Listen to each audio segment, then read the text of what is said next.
What is up, everybody? It's your boy Bobby from Bobby's Breakdowns, and today we will be recapping and reviewing Ant-Man and the Wasp: Quantumania that just came out Friday. I went into this and I looked at reviews, and the reviews were not good, to say the least. But I was pleasantly surprised by the end of this movie, in a good way, what I enjoyed about this, and we will get into that. I am wearing my Avengers hoodie. Let's dive right in. And remember, folks, this is a spoiler review. I don't do non-spoilers, so I'm just letting you know in the beginning. So if you haven't seen the movie, don't watch yet, okay? But I don't do non-spoilers because I want to talk about the movie and I want to review it. So yeah, spoiler review incoming. So we kick things off by looking at a young Janet. Janet plays a major role in this movie. And it's not so much like an Ant-Man movie. We dive into what happened to Janet at the quantum realm. And I wanted that. I did say that in my stream. So I'm glad they did that. And she's about to be attacked by these giant creatures, but who saves the day? Kang. And oh boy, does Kang play a major role in this movie, and he absolutely kills it, but we will get into that. So fast forward a little to modern day. We see Scott getting a coffee, and the manager's like, no, your money's no good here. Scott leaves. He's walking out all happily, and the manager goes, "Thanks, Spider-Man." And Scott just looks like and shakes his head. You know, of course. Funny. Then we see Scott wrote a book, and, you know, he's reading it to the kids. Very funny. Then, while he's reading, Scott gets a call from prison. Good callback, because Scott was in prison. Cassie gets arrested. Like father, like daughter. Then we see current day Janet and Hank Pym. We'll get into him. We see what Cassie is making, and they're trying to have contact with the quantum realm. Now, Janet loses her mind, and she shuts it down immediately. But her shutting it down causes a lot of bad things, and it ends up sucking them into the quantum realm. They get split up. Scott and Cassie are held hostage by the quantum realm people. Then we see Hope, Hank, and Janet in another spot, which gets very interesting by who shows up there. Then we see, it's weird, a combination of Star Wars and Avatar, the planet they're on. It's just, yeah.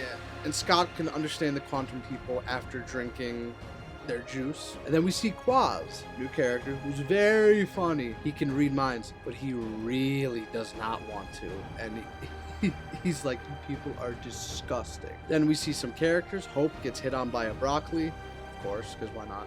Then we meet Kryler. Hello, Bill Murray. Bill Murray in an MCU movie, just something about that hilarious.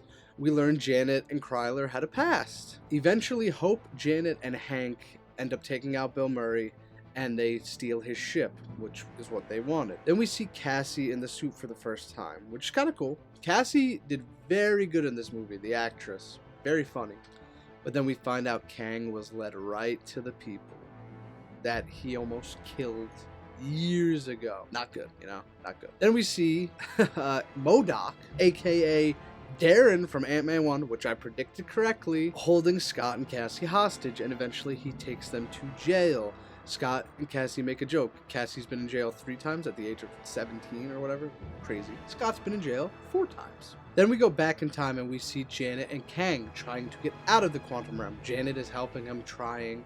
Then eventually Janet sees all the destruction Kang has caused, and she wants nothing to do with him. It's disturbing, to say the least, how many timelines he's destroyed, how many planets, how many people. It's crazy. So then we see Kang in his gear for the first time, which was really cool. So there's more to come with Kang, by the way. Then, for the first time, Scott and Cassie are in prison. Kang meets Scott, and Kang is like, an Avenger. Have I killed you before? Scott's like, huh? And Kang goes, they all just blur together after a little while. And then he goes, are you the one with the hammer? Making a reference to Thor, which is hilarious. Scott goes, yeah, we get confused a lot. We look just alike. Funny moment. Kang then threatens to kill Cassie over and over again in front of Scott, unless Scott helps him. Scott's willing to play ball. Of course. Scott tries to get to the middle of the ship, and then all of a sudden these Ant-Man variants pop up, and there's a lot of them. But there's one Baskin-Robbins Scott, which made me laugh because he worked at Baskin-Robbins in the first one. And then they see the one Baskin-Robbins Scott, and you hear one of the variants go, do you have any ice cream? Which cracked me up so hard. And then Scott is falling, trying to get to the ship, and then a bunch of wasps come into play, but the real Wasp finds the real Ant-Man and saves the day. Then we see the first modern day standoff between Janet and Kang, which was really cool. And also, Darren and Hank Pym come face to face, and Hank's like, "What happened to you?" And you know how he looks, he just looks like a lunatic. Then Kang takes his ball and tries to go, and then he literally flicks Hope and Scott while they're trying to fight. Kang takes Janet to the throne, and then we see Hank's ants again. Good callback again. Marvel's pretty good at those. Hank quotes a line from Scott's book, and Scott was like, "You read it?" And Hank says every word. I won't say exactly what he said. Like I said, the actress that plays Cassie is very funny. She has this very funny standoff with MODOK, aka Darren, and yeah, we see Kang's empire, and Cassie jacks the system. She goes, fight back, this is our time, we can do this." And yeah, that encourages the people to fight back. Then of course MODOK tries to kill Cassie, and we see the people that Scott and Cassie met in the beginning, they come back and they start bringing it to Kang, and they're fighting back. Cool scene. Cassie gets huge at one point and nails MODOK in the face. Kang comes down and he is not happy. Then we have the standoff. Kang, Lang, see what I did there? And Hope. And then we see the ants try and take out the rest of Kang's guys, and they do. Darren then helps save the day because Darren turned into a good guy because of Cassie. Then they are all gathered around Darren, who is dying, and Darren goes, it's okay, I died in Avenger. And they all look at each other and they're like, sure, buddy, welcome to the club. And then they all think they're gonna go home. The portal opens. Only 4 of them walk through. Kang stops Scott from leaving. They have a little fight. Kang really dominates Scott, which was crazy. And then Scott hits him with the line that we saw in the preview. Scott says, "I don't have to win. We just both have to lose." And in that moment, you're like, oh no, is he going? Then Hope comes through, helps him out. They take out that Kang, wink, wink. We then see the city is finally safe. Everything's calming down. And then, of course, you think Scott and Hope are stuck in the quantum realm. The portal opens from Cassie and they walk through.